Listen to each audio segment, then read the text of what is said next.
చేస్తున్నారు? దేవుడు. ఆ దేవుడు గొప్ప దేవుడా? అద్భుతాలు చేసే దేవుడు కదా. ఒక కొబ్బరికాయ మూట ఒక్కరే ఎత్తి దింపగలరా? అవుతుందా? మరి చిన్న పనే మన చేతిలో కాదు కదా. ఈ విశ్వాన్ని ఆయన నడిపిస్తున్నాడే. ఆయన ఎటువంటి సామర్థ్యుడు? సర్వశక్తి గల దేవుడు. సర్వశక్తి గల దేవుడు. సర్వశక్తి గల దేవుడు. ఆయనకి సామర్థ్యం ఉందండి. ఆయనకి ఏముందండి? సామర్థ్యం.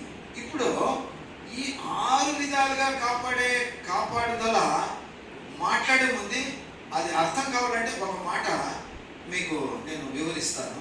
దయచేసి వినండి, తప్పుగా అర్థం చేసుకోవద్దండి. దైవజనులే కానీ విశ్వాసులే కానీ ఎవరే కానీ.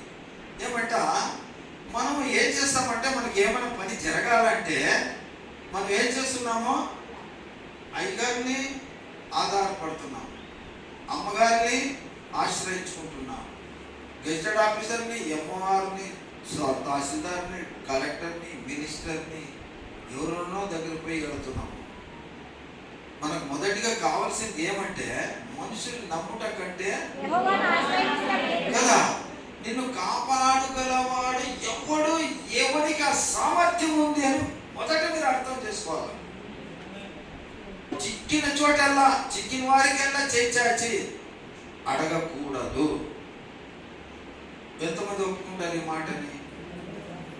నీకు గొప్పరం కావాలా, నీకు బియ్యం కావాలా, నీకు డబ్బులు కావాలా, నీకు ఏది, అన్ని అవసరతలే మన జీవితానికి, అన్ని కూడా అవసరతలే.